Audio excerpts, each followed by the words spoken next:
போராளின்னு யார் சொன்னாங்கன்னு புரியல. ஹூ கேவ் தி அடைமொழி என்றாட்டி காமெடி பீசஸ் நீ கோழை, நீ எல்லாம் ஒரு போராளியா, நீ ஒரு காமெடி பீஸ், இப்படி பேசுவதற்கும் ஒரு போலீஸ்காரர் லாக்அப்ல வச்சு அடிச்சு சித்திரவதை செய்வதற்கும் பாரிய வேறுபாடு இல்லை. இவர் அடிக்கலையே தவிர சொற்களால் அவரை இழிவுபடுத்தி இருக்கிறார். அவருக்கு வாஞ்சிநாதன் செய்த விமர்சனங்களினால் என்ன கோபம் ஏற்பட்டதோ, என்ன மன வருத்தம் ஏற்பட்டதோ, அதை தனது நீதிபதி என்ற அதிகாரத்தை பயன்படுத்தி அப்படி பழி தீர்த்துட்டு இருக்கிறார். வழக்கறிஞர் சமூகத்துக்கு சுயமரியாதை கிடையாது, உரிமை கிடையாது, அவங்க நமக்கு வேலையாட்கள் என்ற கண்ணோட்டத்தில் அவர் பேசி இருக்கிறார், அவமதித்து இருக்கிறார். அப்ப என்ன செய்யணும்? ஜி.ஆர். சாமிநாதனுக்கு நாகரிகம் இருக்கும் பட்சத்தில் அவர் மன்னிப்பு கேட்கணும். இல்லை என்றால் தலைமை நீதிபதிக்கு ரெஜிஸ்டர்ட் போஸ்ட்ல பேப்பர்ல ஹார்ட் காப்பியா அனுப்புனது வாட்ஸ்அப் குரூப்ல அதிமுக வழக்கறிஞர் கசியை விட்டு ராஜராஜன் என்ற குறிப்பிட்ட வழக்கறிஞர் அவர் வழியா அவர் ஷேர் பண்றார். இதற்கு சைபர் கிரைம்ல ஒரு புகார் கொடுத்திருக்கார். அவருக்கு சனாதன தர்மத்தின் மீது ரொம்ப பிடிப்பு அதிகம். அதனால அதன்படி தன்னுடைய இடம் என்ன, தன்னுடைய அதிகாரம் என்ன என்ற முறையில் தான் அவர் அணுகி இருக்கிறதாக அவருடைய நடைமுறையிலிருந்து பார்க்க முடியும். ஆனால் சட்டம் அப்படி இல்லை. சனாதன தர்ம கடைபிடித்து ஒழுகுபவன், வேதத்தை முறையாக பயின்றவன், அத்தியனம் செய்தவன், அவன் குற்றம் செய்ய வாய்ப்பில்லைன்னு சொல்றார். இது எப்பேற்பட்ட ஒரு ஸ்டேட்மெண்ட் பாருங்க. இன்னைக்கு திராவிட ஆட்சி வந்துருச்சு, இவங்க எல்லாம் அயோக்கியர்கள், பார்ப்பன துவேஷிகள் அப்படின்னு வச்சுக்கலாம். மன்னர் காலத்திலேயே கோயில் நகையை திருடிய பார்ப்பனர்களுக்கு தண்டனை விதிக்கப்பட்டது பற்றி கல்வெட்டு இருக்குது. அதுக்கு என்ன பொருள்? கோர்ட்ல இன்னைக்கு ஜி.ஆர். சாமிநாதன் என்ன பேசினாரோ அதை ஒரு 7-8 மணி நேரம் முன்னாலேயே சவுக்கு பேசியிருக்காரு. இப்ப யாருக்கு யார் குருன்னு எனக்கு தெரியல. இதுக்கு மேல மாரிதாஸ் அவர் ஒரு அர்பன் நக்சல், ஸ்டெர்லைட் போராட்டத்தில் அவர் ஒரு அக்யூஸ். இது எப்படி இருக்கு? ஸ்டெர்லைட் போராட்டத்தில் கொல்லப்பட வேண்டியவர் மாரிதாஸ் எஃப்ஐஆர் 4 நாள்ல காஷ் பண்ணாரு. காஷ் பண்ணிருக்கணும் இல்ல, பெயில் கொடுத்தாரு. எப்படி கொடுத்தாரு? வாஞ்சிநாதன் தூத்துக்குடிக்குள் நுழையக்கூடாது என்ற நிபந்தனையின் அடிப்படையில தான் அவர் பெயில் கொடுத்தாரு. அவர் என்ன கிரிமினல்? ராஜா என்ன பேசினார்? ஹைகோர்ட்டாவது மயிராவதுன்னு பேசினார். அவர் மேல கண்டெம்ட் எடுத்து உள்ள போயிருக்கிறாரா? ஏன் உள்ள போகல? ஏன் ஹெச் ராஜா மீது நடவடிக்கை இல்லை? வணக்கம். வழக்கறிஞர் வாஞ்சிநாதனுக்கு எதிரான நீதிமன்ற அவமதிப்பு வழக்கு இன்றைக்கு சென்னை உயர்நீதிமன்றத்தின் மதுரை அமர்வில் நீதிபதி ஜி.ஆர். சாமிநாதன் தலைமையிலான அமர்வின் முன்னால் விசாரணைக்கு வந்தது. இன்று மதியம் 1:15 மணிக்கு வாஞ்சிநாதன் ஆஜரானார். இன்றைக்கு நீதிமன்றத்தில் நடந்த அந்த நிகழ்வுகளை உங்களில் சிலர் பார்த்திருக்கக்கூடும், பலர் பார்த்திருக்க வாய்ப்பில்லை. அது நான் லைவில் பார்த்தேன். கொஞ்சம் டிஸ்டர்பன்ஸ் இருந்தாலும் கூட பெரும்பாலும் என்ன நடந்தது என்பதை நான் பார்த்திருக்கிறேன். அந்த அடிப்படையில் இன்னைக்கு அந்த நீதிமன்றத்தில் நடந்த நிகழ்வுகளை சொல்ல கடமைப்பட்டிருக்கிறேன். அதில் என்ன முக்கியமான விஷயம் என்றால், ஒரு நீதிபதி ஒரு வழக்கறிஞரை, அவர் குற்றம் சாட்டப்பட்ட வழக்கறிஞராக இருந்தாலும் கூட அவரை இவ்வளவு இழிவாக நடத்த முடியுமா? வழக்கறிஞர் சமூகத்தையே இவ்வளவு அலட்சியமாக துச்சமாக நடத்த முடியுமா என்பதை கண் முன்னால் பார்த்து தெரிந்து கொண்டேன்.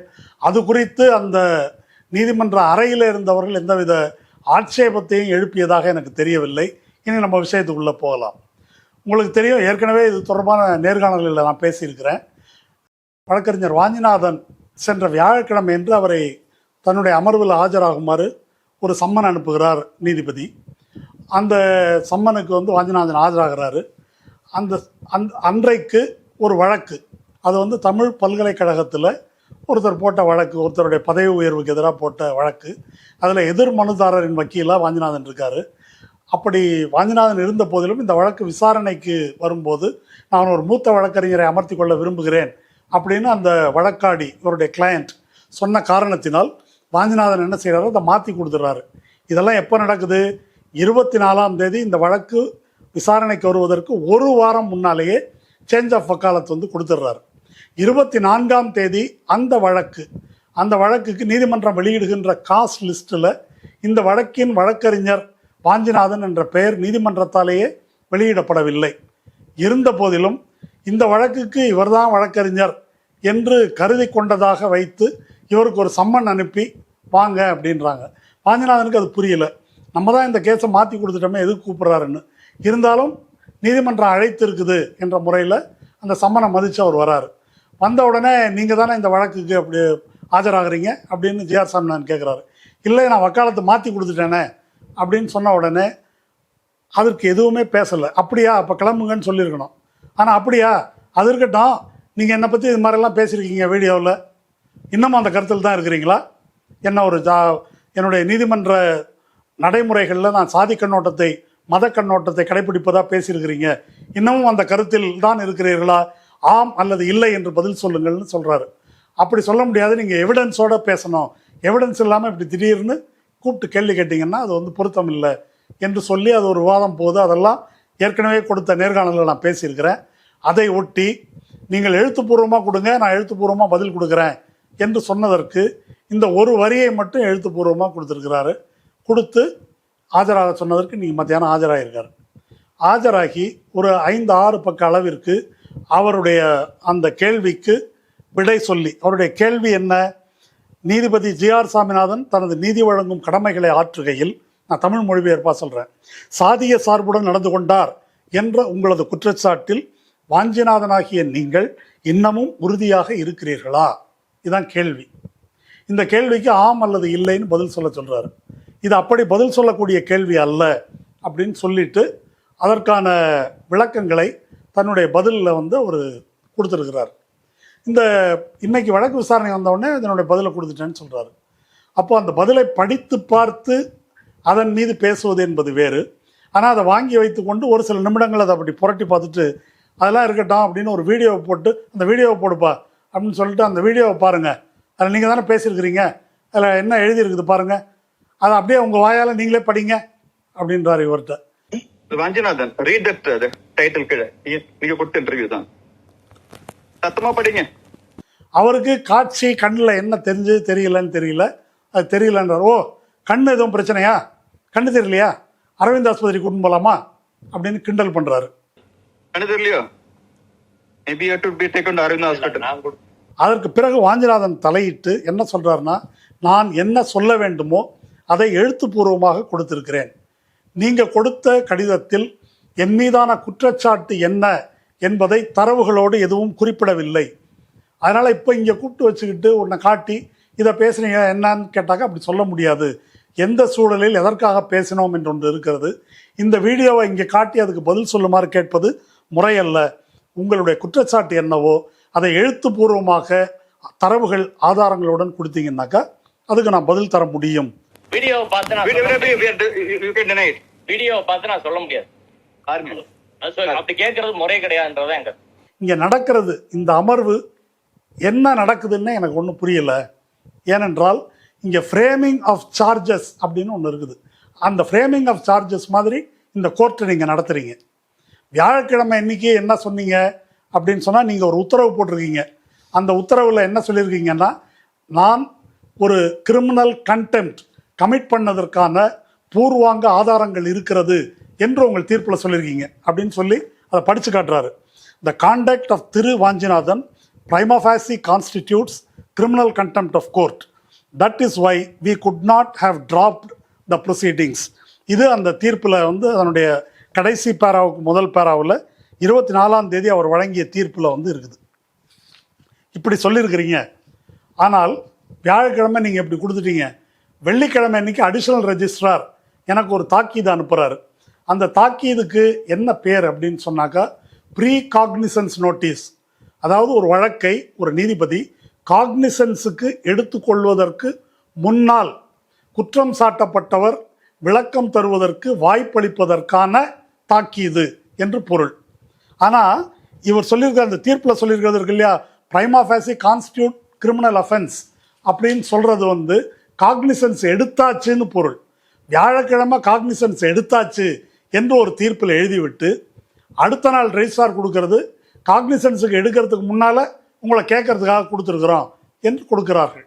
இது வந்து தலைகீழானது. இன்னைக்கு நீங்கள் வந்து என்ன செய்கிறீங்கன்னா, புதுசாக ஒரு வீடியோவை போட்டு இதுக்கு பதில் சொல்லுன்னு கேட்குறீங்க. இதெல்லாம் என்ன முறை என்று அவர் கேள்வி கேட்குறார். கேட்ட உடனே அதுக்கு நீதிபதி என்ன சொல்கிறாருன்னா, உங்கள் மேலே கண்டெம்ட் எல்லாம் எடுக்கவே இல்லையே, நீங்களா கற்பனை செஞ்சுக்கிட்டு பேசுகிறீங்க என்று சொல்லுகிறார். உங்கள் மீது குற்றச்சாட்டு வச்சதா நீங்கள் சொல்கிறீங்க, அதை நீங்களே விசாரிக்கிறதுன்றது எந்த வகையில் யாரு விசாரிச்ச? அப்போதைக்கு இன்னைக்கு யாரு விசாரிச்ச? அப்ப நாங்க எங்க விசாரிச்சோமா? You are assuming things. இப்போ நான் படித்து காட்டினதுக்கு என்ன பொருள்? கண்டெம்ட் கமிட் பண்ணியிருக்காரு, பிரைமா ஃபேசி இருக்குது என்று அவருடைய ஆர்டரில் குறிப்பிட்டிருக்காரு. இப்போ வந்து இப்படி சொல்கிறாரு. இதை வாஞ்சிநாதன் திரும்ப படித்து காட்டுறாரு. இது கண்டெம்ட்டும் இல்லை, விசாரணையும் இல்லை, சும்மா அவங்கள்ட்ட ஒரு கிளாரிஃபிகேஷன் கேட்குறோம். என்னை பற்றி நீங்கள் நிறையா வீடியோ பேசியிருக்கீங்க, ஒரு 50-60 வீடியோ பேசியிருப்பீங்க, அதுக்கெல்லாம் நான் ஒன்றும் கேஸ் எடுக்கலை. அன்னைக்கு எங்களுடைய பெஞ்சில் அந்த கேஸ் ஒரு அப்பீல் கேஸில் நீங்கள் வக்கீலாக வந்த காரணத்தினால அதை நாங்கள் கேட்க நேர்ந்தது அப்படின்னு சொல்கிறார். அப்போ வாஞ்சிநாதன் என்ன சொல்கிறாரு, அந்த கேஸுக்கு நான் வக்கீலே கிடையாது, ஒரு வாரம் முன்னாலே வக்காலத்தை வந்து மாற்றி கொடுத்துட்டேன் என்று வாஞ்சிநாதன் அதற்கு சொல்லுகிறார். அதுக்கு நீதிபதியிடமிருந்து எந்த பதிலும் இல்லை. அதுக்கு பிறகு வாஞ்சிநாதன் நீங்கள் தான் கருத்து சுதந்திரம்லாம் பேசுகிறீங்க அப்படின்னு அவர் கருத்து சுதந்திரம் பற்றி பேசிய பல சந்தர்ப்பங்களை சுட்டி காட்டுகிறார். ஆமாம், கருத்து சுதந்திரம் நான் பேசினது தான், என்னுடைய தீர்ப்பை எவ்வளோ கடுமையாக வேணால் விமர்சிங்க, ஆனால் எனக்கு சாதி நோக்கம் கற்பிக்கிறீங்க, இதை வந்து எப்படி ஏற்றுக்கொள்ள முடியும் அப்படின்னு அவர் சொல்கிறாரு. அதை நீங்கள் பொதுவாக இப்படி சொன்னீங்கன்னா பத்தாது, குறிப்பான ஆதாரத்தோடு சொன்னால் மட்டும்தான் நான் பதில் சொல்ல முடியும் அப்படின்ன உடனே நான் அன்னைக்கு உங்களை கோர்ட்டில் கோழைன்னு சொன்னேன், அப்புறம் அப்படி சொல்லியிருக்கக்கூடாதோன்னு நினச்சேன், இப்போ என்ன நினைக்கிறேன்னா அப்படி சொன்னது கரெக்டு தான், உங்களை போய் போராளின்லாம் சொல்கிறாங்க, சரியான காமெடி பீஸ். இது வந்து ஒரு நீதிபதி ஒரு வழக்கறிஞரை பார்த்து, அவர் குற்றம் சாட்டப்பட்ட வழக்கறிஞராகவே இருந்தாலும் இன்னும் குற்றம் சாட்டப்பட்டவரனே அவர் சொல்லலை, ஒரு வழக்கறிஞரை பார்த்து வந்து இந்த மாதிரி பேசுறாரு. உங்களெல்லாம் போராளின்னு யார் சொன்னாங்கன்னு புரியல. ஹூ கேவ் தி அடைமொழி அண்டாட்டி காமெடி பீசஸ் சொல்லிட்டு, இப்போ நான் இங்கே உங்களை விசாரிப்பதற்கும் உச்ச நீதிமன்ற தலைமை நீதிபதிக்கும் மற்ற நீதிபதிகளுக்கும் நீங்கள் ஒரு புகார் கொடுத்துருக்கீங்க என் மேலே, அதுக்கும் சம்மந்தம் இல்லை, அதுக்காகலாம் நான் வந்து உங்களை கேட்கல, நான் கேட்கறது ஒரு கேள்விதான், இன்னமும் நீங்கள் என்னை பற்றி அப்படி கருதுகிறீர்களா, ஆம் அல்லது இல்லை என்று பதில் சொல்லுங்கள். அப்படி சொல்ல முடியாது, நீங்கள் குற்றச்சாட்டை ஆதாரங்களுடன் எழுத்துப்பூர்வமாக கொடுங்க, அப்போ தான் பதில் தர முடியும் என்று வாஞ்சிநாதன் திரும்ப சொல்ல நீதிபதிக்கு கோபம் தலைக்கேறுகிறது. உங்களுக்கு பின்னால் இருக்கிற ஈகோ சிஸ்டம் என்னன்னு எனக்கு தெரியும், அதுக்கெல்லாம் நான் பயப்பட மாட்டேன், உங்களுக்கு பின்னால் இருக்கிற நீதிபதிகள் யாருன்னு தெரியும் அப்படின்னு சொன்ன உடனே, எனக்கு பின்னால் எந்த நீதிபதிகள் இருக்கிறதா நீங்கள் சொல்கிறீங்க என்று இவர் சொல்கிறார். அதெல்லாம் எனக்கு தெரியும், ஐ ஆம் நாட் அ ஃபூல், நீங்கள் ஏற்பாடு செய்த கூட்டத்தில் நீதிபதிகள் பேசியிருக்கிறாங்க, ஓய்வு பெற்ற நீதிபதிகள், அதுவே கண்டெம்ட் ஆஃப் கோர்ட்டு தான் அப்படின்றாரு. பக்கத்தில் இருக்கிற நீதிபதி ஜூனியர் ஜட்ஜ் ராஜசேகர் அதை பற்றி நீதிபதியை பற்றி எல்லாம் பேச வேணாம் என்பது போல் அவர்கிட்ட ஏதோ முணுமுணுக்கிறார். இல்லை அவங்க எல்லாரும் தான் கையெழுத்து போட்டிருக்கிறாங்க என்று சொல்லிவிட்டு எஸ்.எஸ். சுந்தர் என்ற ஒரு நீதிபதி அதில் கையொப்பமிட்டிருப்பதா இருக்குது. எஸ்.எஸ். சுந்தர்லாம் கையெழுத்து போட்டிருக்காரு, ஐ எம் டீப்லி ஹர்ட் அப்படின்னு சொல்லிட்டு நீதிமன்றத்தில் அவருக்கு எதிரே எஸ்.எஸ். சுந்தர் வழக்கறிஞராக இருந்தபோது அவருக்கு ஜூனியராக இருந்த ஒரு வழக்கறிஞர் அங்கே இருக்கிறார் போல் இருக்குது, அவரை பார்த்து உங்கள் சீனியர்லாம் இப்படி பண்ணியிருக்காரு அப்படின்றாரு. இப்போ இதெல்லாம் எப்படி இருக்குது, கோர்ட் மாதிரியே தெரியுது உங்களுக்கு. இப்படி நீதிபதி பேசுகிறார். பேசி முடித்த பிறகு என்ன செய்கிறாருன்னா, ஒரு இதை வந்து நான் எப்படி இருந்தாலும் ஹைகோர்ட்டுக்கு தான் ரெஃபர் பண்ண போகிறேன், அதை நான் ரெஃபர் பண்ணிடுறேன் அப்படின்னு ஒரு சொல்லிவிட்டு டீட்டெயில்டு ஆர்டர் நான் சேம்பரில் போய் பாடுறேன் அப்படின்னு சொல்கிறாரு. நீதிமன்றத்தில் இருந்த அருண் சாமிநாதன் என்ற ஒரு வழக்கறிஞர், அவர் வந்து பிஜேபி சார்பானவரான், கரெக்டாக அதுக்கு தகுந்த மாதிரி கருத்து சொல்லியிருக்கார். அவர் இந்த வழக்கை பற்றி வெளியே எங்கேயும் பேசக்கூடாதுன்னு ஒரு ஆர்டர் போடுங்க யுவரானர் அப்படின்னு சொல்லி நான் பிஜேபி தான் அப்படின்றத நிரூபிச்சிருக்கார் அவர். அதுக்கு நீதிபதி அதெல்லாம் தலைமை நீதிபதி பார்த்துக்கிட்டோம் அப்படின்னு ரொம்ப ஜனநாயகபூர்வமாக அதை வந்து அவர் விட்டுட்டார். இது நீதிமன்றத்தில் நடந்தது. இதன் மீது எனக்கு சில கேள்விகள் இருக்குது. இதில் வாஞ்சிநாதன் சொன்ன இன்னொரு மிக முக்கியமான பாயிண்ட்டை விட்டுட்டேன். அவர் என்ன அந்த அவருடைய கடிதத்துலையும் சொல்லியிருக்காரு, நேர்லையும் சொல்லியிருக்காரு, nobody can be a judge to his own cause, தன் மீதான வழக்குக்கு தானே நீதிபதியாக யாரும் இருக்க முடியாது என்பது இயற்கை நீதி. இந்த வழக்கை நீங்கள் விசாரிக்க முடியாது. கண்டெம்ட் ஆஃப் கோர்ட் ஆக்டின் படியும் கூட இதை நீங்கள் உயர்நீதிமன்ற தலைமை நீதிபதிக்கு தான் ரெஃபர் பண்ணமே தவிர இதை நீங்கள் எடுத்து விசாரிக்க முடியாது அப்படின்னு அவர் சொல்கிறாரு. அதுக்கு பிறகு அந்த கடிதத்தில் வேறு இந்த விஷயங்கள்லாம் சொல்லியிருக்காரு அவர்.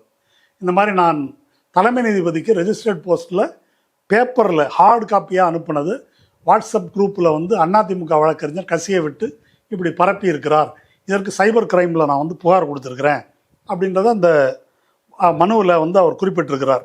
அதுக்கு மேலே நீதிமன்றத்தில் அவர் வந்து இந்த மாதிரி எனக்கு ஆதாரம் கொடுங்க அப்படின்னு கேட்குறாரு. அந்த ஆதாரம் கொடுங்கன்னு சொன்னதையெல்லாம் வியாழக்கிழமை அவர் பிறப்பித்த உத்தரவில் அதை அந்த விஷயத்தையே மறைச்சிருக்கிறார் நீதிபதி. அதாவது அந்த தீர்ப்பில் என்ன சொல்லியிருக்காரு அந்த ஆர்டர்லன்னாக்கா, நான் வந்து பேசினது நீங்களா, ஆமாவா இல்லையா சொல்லுங்கள் அப்படின்னு நான் கேட்டபோது அதற்கு பதில் சொல்லாமல் இந்த கேஸில் நான் வக்கீல் இல்லை என்று மட்டும் சொல்லி ஏதோ தப்பிக்க முயன்றார் என்பது போல அந்த உத்தரவில் குறிப்பிட்டிருக்கிறார். இதில் வேடிக்கை என்னன்னா, கோர்ட்டில் வழக்கறிஞர்கள் பலதை வாதிடுறாங்க, அதில் செலக்டிவாக நீதிபதிகள் தங்களுக்கு வேண்டியதை மட்டும் எடுத்துக்கிறது, ஜிஆர்எஸை பொறுத்த வரைக்கும் அர்ச்சகர் வழக்கில் நான் நேரடியாக பார்த்திருக்கிறேன். வயலூர் அர்ச்சகர் வழக்கில் வாஞ்சிநாதனுடைய வாதங்கள் எதுவும் அவருடைய தீர்ப்பில் இடம்பெறல. நீங்கள் அந்த வாதங்களை சொல்லிட்டு அதை நிராகரிக்கலாம், ஆனால் அந்த வாதங்களே நடக்காதது மாதிரி ஒரு ஆர்டர் வந்து பாஸ் பண்ணியிருக்காரு. இங்கேயும் அதே தான் வந்து செய்திருக்கிறார். அதில் வாஞ்சிநாதன் இன்னொன்று சொல்லியிருக்காரு, உச்சநீதிமன்றத்தில் நான் கொடுத்த புகாருக்காக தான் நீங்கள் இதை விசாரிக்கிறீங்கன்னு நான் சந்தேகப்படுகிறேன் அப்படின்னு சொல்லியிருக்காரு. ஒன்று. ரெண்டாவது, வியாழக்கிழமை அன்னைக்கு நான் வந்து முகாந்திரம் இருக்குன்னு சொல்லிட்டு வெள்ளிக்கிழமை அன்னைக்கு முகாந்திரம் இருக்கான்னு பரிசீலிக்கிறதுக்கு நோட்டீஸு என்று இப்படி முரணாக இருப்பதை பார்த்தால் உங்களுக்கு உள்நோக்கம் இருப்பதாக தெரிகிறது. இது அந்த கடிதத்தில் சொல்லியிருக்காரு. ஆனால் அந்த கடிதத்தில் என்ன இருக்கிறது என்பது அந்த நீதிமன்ற அறையில் இருக்கின்ற யாருக்கும் தெரியாது. அந்த பாயிண்ட்ஸை நீதிபதி எடுத்து பேசவே இல்லை. அவர் பேசினதெல்லாம் இதுதான். இப்போ இதில் சில கேள்விகள் இருக்குது. கண்டெம்ப்ட் ஆஃப் கோர்ட் அப்படின்றத பற்றி தான் வாஞ்சிநாதனுக்கு எதிராக பேசிட்டு இருக்கிறாங்க. கண்டெம்ப்ட் ஆஃப் கோர்ட் என்பது என்ன? கண்டெம்ப்ட் ஆஃப் கோர்ட் என்றால் நீதிபதி அவரை பற்றி ஏதாவது சொல்றது தான் கண்டெம்ப்ட் ஆஃப் கோர்ட் என்று நம்மில் பலரும் புரிந்து கொண்டிருக்கிறோம். அது தவறு. அது ஜட்ஜை பேசுவது கண்டெம்ப்ட் ஆஃப் ஜட்ஜ் அல்ல, கண்டெம்ப்ட் ஆஃப் கோர்ட். நீதிமன்றம் என்பதில் இரண்டு தரப்பு இருக்குது. ஒன்று நீதிபதி, இன்னொரு பக்கம் மனுதாரர், எதிர்மனுதாரருக்கான வழக்கறிஞர்கள். இந்த வழக்கறிஞர்களும் நீதிபதியும் அவங்க வந்து கோர்ட் ஆஃபீஸர்ஸ். அது நீதிபதிகளுக்கு வந்து பெஞ்சுன்னு பேர், இதுக்கு பார்னு பேர். அப்போ ஒரு நீதி வழங்கும் முறை அப்படின்றதுல என்ன சொல்லப்படுதுன்னாக்கா, நம்ம அண்ணா சொன்னது போல் சட்டம் ஒரு இருட்டறை, வழக்கறிஞர்களின் வாதம் ஒரு ஒளி விளக்கு. அப்போது மனுதாரருடைய வழக்கறிஞரும் எதிர்மனுதாரருடைய வழக்கறிஞரும் சண்டை போட்டுக்கிற மாதிரி நம்ம பார்க்குறோம். அப்படி அல்ல. இரண்டு தரப்பிலையும் என்ன சொல்கிறாங்க என்பதை ஆராய்ந்து தேர்ந்து அதெல்லாம் அவங்கள்ட்ட இருந்து விவரங்களை எல்லாம் தெரிந்து கொண்டு அதுக்கு பிறகு எதிர்கேள்வி எல்லாம் போட்டு தெரிந்து கொண்டு அதில் வந்து சட்டப்படி எது சரியோ அதை நீதிபதி சொல்கிறார் அப்படின்றது தான் நீதிமன்றத்தினுடைய இயக்கம். இப்போ இதில் வந்து அவர் மேலே இவர் கீழே, நீதிபதி முதலாளி, வக்கீல்லாம் தொழிலாளி என்றெல்லாம் கிடையாது. ஆனால் ஜிஆர் சாமிநாதன் நடந்து கொண்ட முறையை பார்த்தால் அவர் எசமான், மற்றவர்கள் வேலைக்காரர்கள் என்பது போன்ற தோற்றம் தான் இருந்தது. ஏன்னா நீ ஒரு கோழை, காமெடி பீஸு, நீ எல்லாம் ஒரு ஆளா என்று ஒரு வக்கீல் நீதிபதி பார்த்து எப்போது பேச முடியுமா? அப்படி ஒரு ஈக்குவல் ஃபூட்டிங்கில் இருக்கிறதாக அவர் கருதலை. கான்ஸ்டியூஷனுக்கு கீழே இயங்குகின்ற கான்ஸ்டியூஷனல் கோர்ட்டாகவும் இதை கருதலை. அவருக்கு சனாதன தர்மத்தின் மீது ரொம்ப பிடிப்பு அதிகம். அதனால் அதன்படி தன்னுடைய இடம் என்ன, தன்னுடைய அதிகாரம் என்ன என்ற முறையில் தான் அவர் அணுகி இருக்கிறதாக அவருடைய நடைமுறையிலிருந்து பார்க்க முடியுது. ஆனால் சட்டம் அப்படி இல்லை. கண்டெம்ப்ட் என்பது நீதிபதியும் இழைக்கலாம், வழக்கறிஞரும் இழைக்கலாம். இது நான் கற்பனையாக சொல்வதில்லை. கண்டெம்ப்ட் ஆஃப் கோர்ட் ஆக்ட் அப்படின்னு ஒன்று இருக்குது. அந்த கண்டெம்ப்ட் ஆஃப் கோர்ட் ஆக்டினுடைய பிரிவு 16 அது என்ன சொல்லுது? Contempt by judge, magistrate or other person acting judicially. Acting ஜுடிஷியலின்னாக்கா நீதிமன்ற நடைமுறையில் அந்த வேலையில் ஈடுபடும் போது ஒரு ஜட்ஜு இழைக்கின்ற கண்டெம்ப்ட். அது என்ன சொல்கிறாங்க? A judge, magistrate or other person acting judicially shall also be liable for contempt. ஒரு நீதிபதியாக இருந்தாலும் அவர் அந்த கடமையை நிறைவேற்றும் போது அப்படி தவறிழைத்தால் அவரும் இந்த நீதிமன்ற அவமதிப்புக்கு உட்படுவார் அப்படின்னு சொல்லுது. அது என்ன சொல்லுதுன்னாக்கா, ஆஸ் எனி அதர் இண்டிவிஜுவல், மற்ற எந்த ஒரு நபர் கண்டெம்ப்டுக்கு எப்படி உட்படுவாரோ அதுபோல் இவரும் உட்படுவார் என்று அந்த சட்டப்பிரிவு தெளிவாக சொல்லுது. அப்போது இந்த நீதிமன்ற அவமதிப்பு என்பது வாஞ்சிநாதன் செய்தாரா செய்யவில்லையா என்பது இனிமேல் தான் பரிசீலனைக்குரியது. ஆனால் இங்கே நேரடியாக ஓப்பன் கோர்ட்டில் அத்தனை வழக்கறிஞர்கள் முன்னால் அவர் வந்து இதை இழைத்திருக்கிறார்.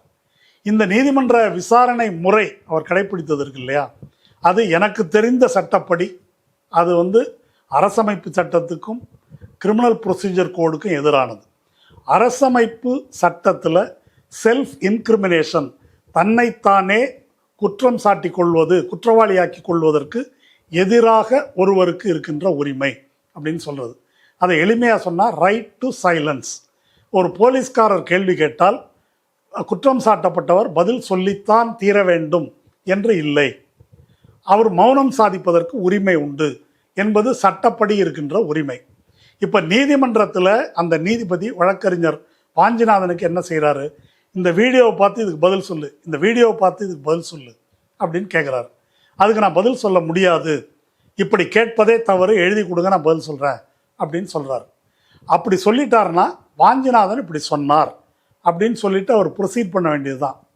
நீ கோழை, நீ எல்லாம் ஒரு போராளியா, நீ ஒரு காமெடி பீஸு, இதையெல்லாம் இப்படி பேசுவதற்கும் ஒரு போலீஸ்காரர் லாக்கப்பில் வச்சு அடித்து சித்திரவதை செய்வதற்கும் பாரிய வேறுபாடு இல்லை.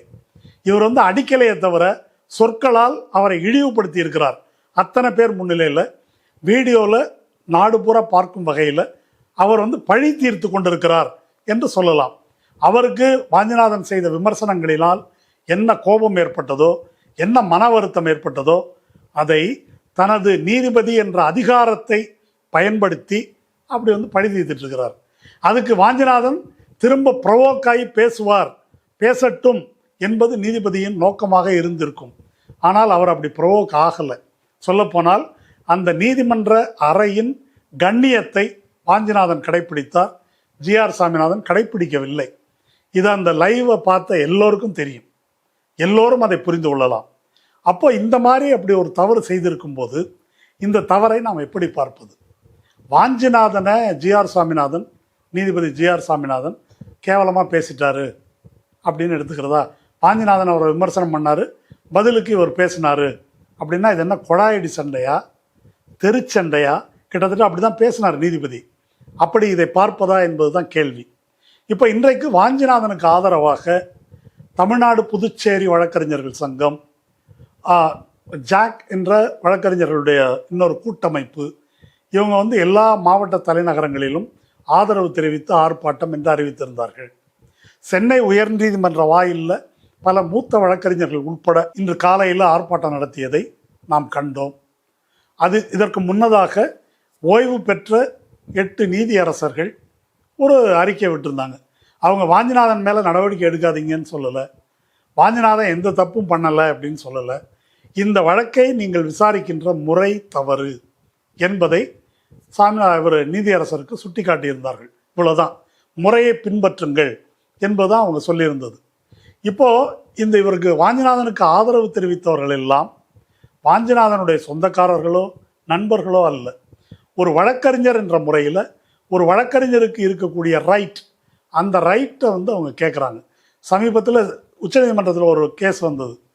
இடி கேஸில் ஒரு அக்யூஸ்டுக்கு வாதாடிய ஒரு வழக்கறிஞர் மேலே தத்தார், அரவிந்த் தத்தார்னு நினைக்கிறேன் அந்த வழக்கறிஞர் பேர், அவர் மேலே வந்து இடி ரெய்டு. அப்போ எல்லா வழக்கறிஞர்களும் இது அரவிந்த் தத்தார் பிரச்சனைன்னு பார்க்கல, எல்லா வழக்கறிஞர்களும் இதற்கு எதிராக குரல் கொடுத்தார்கள். அப்புறம் இடி வந்து பின்வாங்கியது, அதை நம்ம வந்து பார்த்தோம். அதுபோல் வழக்கறிஞர் சமூகத்தின் மீது நீதியரசர் ஜிஆர் சாமிநாதன் தொடுத்த ஒரு தாக்குதல் இது. வழக்கறிஞர் சமூகத்துக்கு சுயமரியாதை கிடையாது, உரிமை கிடையாது, அவங்க வந்து நமக்கு வேலையாட்கள் என்ற கண்ணோட்டத்தில், வேலையாளர் கூட அப்படி பேச முடியாது என்ற கண்ணோட்டத்தில் அவர் பேசியிருக்கிறார், அவமதித்திருக்கிறார். அப்போ என்ன செய்யணும்? ஜிஆர் சாமிநாதனுக்கு நாகரிகம் இருக்கும் பட்சத்தில் அவர் வந்து மன்னிப்பு கேட்கணும். இல்லை என்றால் இந்த கண்டெம்ட் ஆஃப் கோர்ட் ஆக்டில் நான் வந்து படித்தேன், செக்ஷன் 16, அதன்படி அவர் மீது வந்து நீதிமன்ற அவமதிப்பு வழக்கு தொடரணும். ஒரு உயர்நீதிமன்ற நீதிபதி இப்போ வர்மா மாட்டியிருக்காரு நோட்டுக்கட்டோட, இன்னும் பல பேர் அப்படி சிக்கியிருக்கிறாங்க. இதுவரைக்கும் எந்த உயர்நீதிமன்ற நீதிபதியோ உச்சநீதிமன்ற நீதிபதியோ தண்டிக்கப்பட்டதெல்லாம் கிடையாது. அரிதாக ஒருத்தர் தண்டிக்கப்பட்டிருக்கிறார், பணி நீக்கம் செய்யப்பட்டிருக்காரு, அவ்வளோதான். அதனால் ஒன்றும் தலையெல்லாம் எடுத்துட மாட்டாங்க, அந்த தைரியத்தில் தான் இவங்க பேசுகிறாங்கன்னு வச்சுக்கோங்க. இப்போ கண்டெம்ட் போட்டு உடனே அது வந்து வந்துடாது. ஆனால் இது விவாத பொருளாக ஆக்கப்பட வேண்டும். இப்போ இந்த இவ்வளோ நிகழ்ச்சி நடந்திருக்குது. இந்த வாஞ்சிநாதன் பிரச்சனை கடந்த சில நாட்களாகவே பேசப்பட்டு வந்திருக்கிறது. வாஞ்சிநாதன் பிரச்சனையை பேசுறதுக்கு காரணம் வாஞ்சிநாதன் ஏதோ ஒரு சூப்பர் ஸ்டார் என்பதெல்லாம் அல்ல. வாஞ்சிநாதன் பிரச்சனை பேசப்படுவதற்கு காரணமே திருவாளர் சாமிநாதன் தான். நீதிபதி சாமிநாதன் அவர்கள் கொடுக்கின்ற தீர்ப்பு, அவர் வெளியே சனாதனத்துக்கு ஆதரவாக, திராவிட இயக்கத்துக்கு எதிராக, பெரியாருக்கு எதிராக, முற்போக்கு விழுமியங்களுக்கு எதிராக அவர் அப்பட்டமாக பேசுகின்ற பேச்சுகள், நீதிமன்றத்திலே அவருடைய பக்கச்சார்பான நடவடிக்கைகள், தீர்ப்புகள், முறை மீறிய தீர்ப்புகள், இதெல்லாம் பார்த்து எல்லோர் மனதிலும் இருக்கிற கொந்தளிப்பு தான் வாஞ்சிநாதனுக்கு ஆதரவான குரலாக வெளியே வந்திருக்கிறது. இத்தனையும் செஞ்சுட்டு இதுலேயும் வயலேட் பண்ணுறார் ரூலை. இதை கேள்வி கேட்கக்கூடிய, விமர்சிக்கக்கூடிய ஒரு வழக்கறிஞரையும் இப்படி அணுகுகிறார் என்ற அடிப்படையில் தான் வழக்கறிஞர்கள் இந்த கேள்வியை எழுப்பியிருக்கிறார்கள். சரி, இதெல்லாம் இந்த பக்கம் வந்தது. இன்றைக்கி அவர் சொன்னார் இல்லையா, உங்கள் ஈக்கோ சிஸ்டம் என்னன்னு தெரியும், ஜட்ஜி யாருன்னு தெரியும். அப்படி அவர் கொந்தளிக்கிற அளவுக்கு, யாரும் எதிர்பார்க்காத அளவிற்கு வாஞ்சிநாதன் மீதான இந்த அநீதியான நடவடிக்கைக்கு ஆதரவு பெருகியது. வக்கீல் மத்தியில் மட்டும் இல்லை, சமூக ஊடகங்களில், பொதுவான பார்வையாளர்கள் மத்தியில். வழக்கறிஞர் வாஞ்சிநாதனுக்கு கிடைத்த ஆதரவை விட்டுருங்க, நீதியரசர் சாமிநாதனுக்கு ஆதரவாக இன்னைக்கு இந்த சம்பவம் நடக்கிறதுக்கு முன்னால் வரைக்கும், நேற்று வரைக்கும் 4 பேர் பேசியிருக்காங்க எனக்கு தெரிஞ்சு. முதல்ல இந்த பாரதிய வழக்கறிஞர்கள் சங்கம் அப்படின்னு பிஜேபியுடைய சங்கம், அந்த கூட்டங்களுக்கெல்லாம் கூட இவர் போயிருக்காருன்னு தான் நினைவு எனக்கு. அவங்க வந்து வாஞ்சிநாதன் ஒரு நக்சலைட், பெரியாரிஸ்ட்டு, திமுக தான் பின்னால் இருந்து இயக்குகிறது. ஜிஆர் சாமிநாதனை போய் இப்படி சொல்லிட்டாங்களே, அவங்க நாக்கு அழுகி போவோம், அவருக்கு பெயில் கொடுத்துருக்காரு, இவருக்கு அந்த பண்ணியிருக்காரு, அவருக்கு இதை பண்ணியிருக்காரு, அவரை போய் இப்படி சொல்லிட்டாங்க. அதனால் வாஞ்சிநாதன் முதல்ல அந்த கட்டுரை எப்படி ஆரம்பிக்குதுன்னா, அவர் மேலே கண்டெம்டெல்லாம் எடுக்கவே இல்லை அப்படின்னு அந்த அறிக்கை ஆரம்பிக்குது. இருக்குது, நீங்கள் படித்து பார்க்கலாம் சோஷியல் மீடியாவில். அவர் மேலே கண்டெம்ட்டே எடுக்கலை, சும்மா கண்டெம்ட்னு கத்துறாங்க அப்படின்னு தொடங்கி, அவர் மேலே கண்டெம்ட் எடுக்கணும், அவரை என்ஐஏ விசாரிக்கணும், இவங்கெல்லாம் பயங்கரவாதிகள் என்று அந்த கடிதம் வந்து முடியுது. இது ஒரு ஆதரவு. 2வது ஆதரவு யாருன்னாக்கா, நம்முடைய நடுநிலையாளர், நேர்மையாளர் சவுக்கு சங்கர், அவருடைய ஆதரவு. 3வது மதுரை உயர்நீதிமன்ற கிளையில் பணியாற்றக்கூடிய லஜபதி ராய் என்ற வழக்கறிஞர் மற்றும் அவருடைய ஜூனியர் ஒருத்தர். லஜபதி ராய் எழுதியிருக்கிற ஒரு பதிவில் ஜிஆர் சாமிநாதன் அவர்கள் அப்படியெல்லாம் பெயிலெலாம் கொடுத்துருக்காரு, தண்டிக்கப்பட்ட வழக்கறிஞர்கள் அவங்கள டீபார் பண்ண போது அவர்களை நியமனம் செய்வதற்காக போராடி இருக்கிறார், கருத்துரிமைக்கு வந்து இப்படி இந்த வழக்குகளில் குரல் கொடுத்துருக்கிறார், அவர் ஒரு கரைபடியாத கரம், இதெல்லாம் சொல்லி அவர் மேலே இப்படி சொல்லக்கூடாது. வாஞ்சிநாதன் மேலேயும் நீதிமன்ற அவமதிப்பு வழக்கு எடுக்கிறத நான் ஆதரிக்கலை. ஆனால் ஜிஆர் சாமிநாதன் பற்றி இப்படி செய்யக்கூடிய விமர்சனங்களையும் நான் ஆதரிக்கவில்லை. அது வந்து நீதித்துறைக்கே வந்து ஒரு பிரச்சனையாக வந்து போய் முடியும் அப்படின்னு அவர் சொல்லியிருக்காரு. எப்படி சொன்னாருன்னு தெரியல. லஜபதி ராயை பொறுத்த வரைக்கும் அவர் மக்களுக்கான பல பிரச்சனைகளுக்காக ஆஜராகக்கூடியவர், நேர்மையான சிறந்த வழக்கறிஞர், அதில் ஒன்றும் மாற்று கருத்து இல்லை. ஆனால் அவருடைய இந்த கருத்து ரொம்ப ஆபத்தானது. ஒரு இந்துத்துவ கருத்துக்கு ஆதரவாக, சனாதனத்துக்கு ஆதரவாக, அரசமைப்பு சட்ட விழுமியங்களுக்கு எதிராக இருக்கக்கூடிய ஒருவர் எளிமையாக இருக்கலாம், சொந்த வாழ்க்கையில் இந்த நேர்மைன்னு சொல்லக்கூடிய நேர்மையை கடைப்பிடிப்பவராக இருக்கலாம், தலித்துகளுக்கோ ஏழைகளுக்கோ உதவக்கூடியவராக இருக்கலாம், இந்த மாதிரி பெயில் கொடுக்குறவராக இருக்கலாம், ஜூனியர் வக்கீலுக்கு, இளம் வழக்கறிஞர்களுக்கு அவங்களுக்கு ஆர்டர் கொடுக்குறவராக இருக்கலாம். இதையெல்லாம் வைத்து நாம் மதிப்பிடுவதா என்பது தான் கேள்வி. இதுநாள் வரையில் ஜிஆர் சாமிநாதன் அவர்கள் என்ன வகையான தீர்ப்புகளை வழங்கியிருக்கிறார், அந்த தீர்ப்புகளுக்கு பின்னால் ஒரு வலதுசாரி சனாதன கண்ணோட்டம் இருக்கிறதா இல்லையா? இப்போ வழக்கறிஞர் லஜபதி ராய் அவர்கள் அனைத்து சாதி அர்ச்சகர் வழக்கு தொடர்பாக அவர் கையாண்ட முறையில், அந்த வயலூர்லேருந்து அந்த பார்ப்பன அர்ச்சகர்களுடைய சொந்தக்கார பையங்க போட்ட வழக்கு என்னென்னா, நான் பிராமின் அர்ச்சகர்களை நீக்கணும் அப்படின்றது. அந்த வழக்கை எப்படி விசாரித்தார் திரும்ப நான் விளக்க விரும்பலை. அவங்கள நீக்கணும்னு சொல்கிறதோடு அவர் நிறுத்தலை. அந்த சொந்தக்கார பையங்களுக்கு அந்த போஸ்ட்டில் அவங்கள போடணும்னு கொடுக்குறாரு. இப்படி உலகத்தில் யாராவது தீர்ப்பு கொடுக்க, ப்ரேயர் என்னவோ அதை தாண்டி போய் அவர் ஒரு தீர்ப்பு கொடுக்குறார். அது இன்னும் மற்றதெல்லாம் நிறையா எல்லாரும் பேசியிருக்கிறாங்க. இந்த மைக்கேல் பட்டியில் அவர் எப்படி பேசினார், மைக்கேல் பட்டியில் வீடியோ எடுத்து ஒரு மத கலவரத்தை உருவாக்குவதற்கு திட்டமிட்டே முயன்ற போது தஞ்சை மாவட்ட எஸ்பியாக இருந்த ஒரு பெண் அதிகாரி அவங்க இதில் வந்து மதமாற்ற ஆங்கிள்லாம் இல்லை, விசாரித்து விட்டோம் என்று சொன்ன உடனே நீங்கள் எதுக்கு தீய மிதித்த மாதிரி பதறீங்க அப்படின்னு அவங்களுக்கு எதிராக ஒரு ஸ்ட்ரிக்சர் பாஸ் பண்ணார். அந்த ஆங்கிளில் பேசணும் அப்படின்னாரு. மைக்கேல் பட்டிக்கு மைக்கேல் பட்டின்னு ஏன் பேர் வந்தது, அது முதல்ல இருந்தே அந்த பேர் இருந்திருக்குமா அப்படின்னு ஒரு ஆராய்ச்சி அதில் இறங்கினார். இத்தனையும் பண்ண பிறகு கடைசியில் சிபிஐ விசாரித்து என்ன முடிவு வந்தது அது நமக்கு எல்லாம் தெரியும். இப்படி எச்சில் நிலையில் உருள்ற வழக்கு பெஞ்சில் மீறி இவர் ஒரு தீர்ப்பு கொடுத்தாரு. சுப்ரீம் கோர்ட்டு தீர்ப்பு அதை ஸ்டே பண்ணி இருக்குது கர்நாடகாவில். அதெல்லாம் தெரிந்தும் அதை மீறுவதற்கு ஒரு நொண்டிச்சாக்கு போல ஒரு காரணம் சொல்லி கொடுத்தாரு. மீண்டும் அந்த பெஞ்ச் அதை கண்டித்து தீர்ப்பு வழங்கியது. இப்போ உச்சநீதிமன்றத்தில் மாநில உரிமையை நிலைநாட்டும் விதத்தில் ஜஸ்டிஸ் பரிதிவாலா அமர்வில் தமிழ்நாடு அரசு தொடுத்த வழக்கில் கிடைத்த தீர்ப்பு. அந்த தீர்ப்பை எப்படி அதை ஆறப்போடுவது என்பதற்காக பிரசிடென்ஷியல் ரெஃபரன்ஸ்னு ஒன்று கிளப்பி விட்டுருக்குறாங்க. பிரசிடென்ஷியல் ரெஃபரன்ஸ் எல்லாம் இருந்தாலும் கூட இது உடனடியாக இந்த சட்டம் இனிமேல் ஜனாதிபதிக்கு காத்திருக்க வேண்டியதில்லை, ஆட்டோமேட்டிக்காக இது செல்லும் என்று அந்த தீர்ப்பு கூறியது. அந்த அடிப்படையில் விசி நியமனம் பண்ணாங்க. விசி நியமனத்துக்கு ஒரு அந்த ஆக்ட் அதுக்கு ஸ்டே கொடுத்துருக்கிறார் இவர். அந்த தமிழ்நாடு அரசினுடைய அந்த ஆக்டுக்கு எப்படி ஸ்டே கொடுக்கலாம்? அந்த ஸ்டே கொடுக்கறதுக்கு பெட்டிஷன் போட்டவர் யார்? அவர் திருநெல்வேலியிலேருந்து ஒருத்தர். திருநெல்வேலிக்காரங்க வழக்கு போடுறதுக்கு தான் மதுரை கோர்ட் ஜூரிஸ்டிக்ஷன் அதுதான். மதுரை கோர்ட் ஜூரிஸ்டிக்ஷனை விட்டுட்டு சென்னை கோர்ட்டில் ஜிஆர்எஸ் அமர்வில் பெட்டிஷன் போடுறாரு. இது ஃபோரம் ஷாப்பிங் பச்சையாக தெரியக்கூடியது. அதிலிருந்து இப்படி ஒரு உத்தரவு கிடைக்குது. ஒரு லெஜிஸ்லேச்சர் நிறைவேற்றிய சட்டத்தை எந்த நீதிமன்றமும் அவ்வளவு அலட்சியமாக உடனே ஸ்டே பண்ணுறதெல்லாம் கிடையாது. ஒன்றிய அரசு பல அயோக்கியத்தனமான சட்டங்களை கொண்டு வந்துருக்குது. அது எதையும் உச்சநீதிமன்றம் உடனே ஸ்டே பண்ணலை என்பதைத்தான் நாம் பார்த்துருக்கிறோம். இப்படி உச்சநீதிமன்ற தீர்ப்புக்கு பிறகும் அதை ஸ்டே பண்ணுறதுக்கு ஒரு காரணம் சொல்லி அதை ஸ்டே பண்ணி நிறுத்தி வைக்கிறார். இப்போது லஜபதி ராய் போன்ற வழக்கறிஞர்கள் அதில் நியாயம் இருப்பது இன்னும் நிறைய பட்டியல் இருக்குது. அது எல்லாருக்கும் தெரியுன்றதுனால நான் அதுக்குள்ளே போகலை. அதில் நியாயம் இருப்பதாக கருதுகிறார்களா?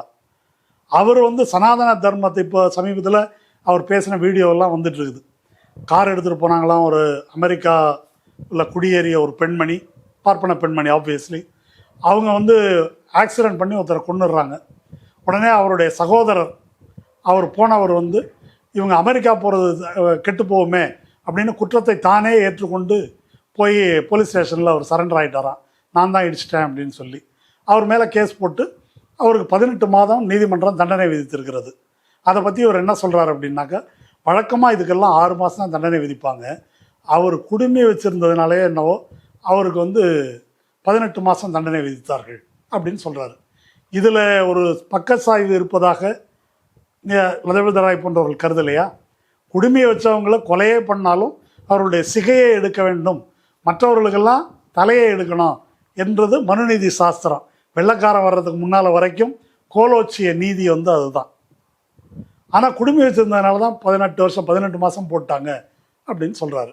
ஒரு குற்றத்தை இழைத்தவர் அமெரிக்கா போனோன்றதுக்காக அவங்க தப்பிச்சு போயிட்டு இன்னொருத்தர் ஏற்றுக்கொள்வதை அவர் ஆண்மகன் வீரன் அப்படின்னு போட்டுறாரு. இது எப்படி இருக்குன்னா, தேவர் மகனில் கமலஹாசன் வடிவேலு சொல்லுவார், ஐயா அந்த அருவாளை என்கிட்ட கொடுங்க அப்படின்னு. அப்போ வடிவேலு மாவீரன் என்பது தான் இவருடைய கருத்து. இது ஒரு கிரிமினல் ஜஸ்டிஸ் சிஸ்டத்தில் தீர்ப்பு சொல்லக்கூடிய ஒரு நீதிபதி ஒரு வழக்கில் பேச வேண்டாம், வெளியே இப்படி பேசுகிறாருன்னா அவருக்கு முன்னால் ஒரு வழக்கு வந்தால் என்ன பேசுவார்? சனாதன தர்மத்தை கடைப்பிடித்து ஒழுகுபவன், வேதத்தை முறையாக பயின்றவன், அத்தியனம் செய்தவன், அவன் குற்றம் செய்ய வாய்ப்பில்லைன்னு சொல்கிறார். இது எப்பேற்பட்ட ஒரு ஸ்டேட்மெண்ட்டுன்னு பாருங்கள். அப்போது வேதாத்தியாயனம் செய்த பார்ப்பனர்கள் குற்றம் செய்ய மாட்டார்கள். இன்றைக்கி திராவிட ஆட்சி வந்துருச்சு, இவங்கெல்லாம் அயோக்கியர்கள், பார்ப்பன துவேஷிகள் அப்படின்னு வச்சுக்கலாம். மன்னர் காலத்திலேயே கோயில் நகையை திருடிய பார்ப்பனர்களுக்கு தண்டனை விதிக்கப்பட்டது பற்றி கல்வெட்டு இருக்குது. அதுக்கு என்ன பொருள்? பஞ்சதந்திர கதைகளை பார்ப்பனர்களுடைய யோக்கியதையை பற்றி எழுதியிருக்கிறார் விஷ்ணு சர்மன். அதற்கு என்ன பொருள்? 1000 எடுத்துக்காட்டுகள் இருக்குது. காஸ்ட் பிரைடு நூல், மனோஜ் மித்தாவுடைய நூலை எடுத்து பாருங்க. சனாதன தர்மத்தை பின்பற்றி ஒழுகக்கூடிய நீதிபதிகள் இந்த நாட்டின் ஒடுக்கப்பட்ட மக்களுக்கு எத்தகைய குற்றங்களை இழைத்திருக்கிறார்கள்னு பாருங்க. நாடார் வரலாறு கருப்பா காவியான்ற நூல் எழுதியவர் லஜபதி ராய். நாடார்கள் என்று கூறப்படும் மக்களை சாணார்கள் என்று இழிவுபடுத்தி கொடுங்கோன்மைக்கு ஆட்படுத்தியது சனாதன தர்மம் தானே, வேற என்ன தர்மம்? அந்த தர்மத்தை தான் இவர் போற்றுகிறார். அந்த தர்மத்தை போற்றுகின்ற காஞ்சி மகா பெரியவாள் படத்தை பின்னால் மாட்டி வச்சிருக்கிறேன் அப்படின்னு சொல்கிறாரு. மகா பெரியவா பறையன கோயிலுக்குள்ளே விடக்கூடாதுன்னு எழுதியிருக்காரு இல்லையா? மகா பெரியவா பெண்களை பற்றி சொல்லியிருப்பது என்ன, அது தெரியாதா ஜிஆர் சுவாமிநாதனுக்கு? அதெல்லாம் அவர் சரின்னு ஒத்துக்கிறாரா? அந்த மகா பெரியவாளின் வாரிசாக வந்த ஜெயேந்திர சரஸ்வதி சங்கர்ராமனை கொன்னாரே, இதில் ஜெயேந்திர சரஸ்வதி விடுதலையானது எப்படி? வேத அத்தியாயனம் செய்ததுனால சாட்சிகள்லாம் பிறர் சாட்சிகளாக மாறிட்டாங்களா? சங்கர்ராமன் சரியாக வேத அத்தியாயனம் செய்யாததுனால கோவிந்தராஜ பெருமாள் கோயிலில் வெட்டி கொலை செய்யப்பட்டாரா? அப்போ இந்த வழக்கெல்லாம் இந்த நீதிபதியின் முன்னால் வந்தால் என்ன தீர்ப்பளிப்பார்? ஜெயேந்திர சரஸ்வதியும் விஜயேந்திர சரஸ்வதியும் கைது செய்யப்பட்ட போது டிஎன் சேஷன்லிருந்து ஆர் வெங்கட்ராமன்லிருந்து குருமூர்த்தியிலிருந்து எல்லாரும் தெருவில் வந்து நின்றதை நாம் பார்த்தோம். அப்போ நீதியரசர் ஜி.ஆர். சாமிநாதன் அதில் அவருடைய நிலை என்ன? அவங்க செஞ்சது தப்புன்னு கருதுறாரா, சரின்னு கருதுறாரா? அப்போ சனாதன தர்மத்தை பற்றி ஒழுகுபவர் அப்படின்னு டிக்ளேர் பண்ணிக்கிறவங்க, அதை உயர்ந்த ஒரு சோஷியல் வேல்யூவாக சொல்கிறவங்க கான்ஸ்டியூஷனல் மொராலிட்டியில் எப்படி இருக்க முடியும் என்பதுதான் என்னுடைய கேள்வி. இது ஏதோ சனாதன தர்மம் அப்படின்றது டெக்னிக்கல் வேர்டு மாதிரிலாம் இருக்குது.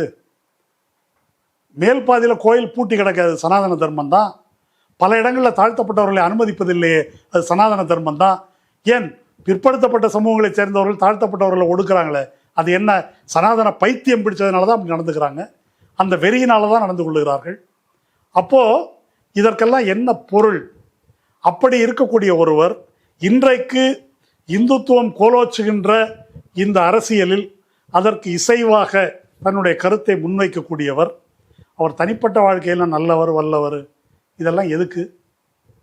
ராஜாஜி கூட லஞ்சம் வாங்காதவர், ராஜாஜி கூட நேர்மையாளர், அதெல்லாம் கரெக்டு இருக்கட்டும். அதனால் இப்போ என்ன? ராஜாஜியும் பெரியாரும் நண்பர்கள், ஜிஆர்எஸும் ரஜபதி ராயும் கூட நண்பர்களாக இருக்கலாம்.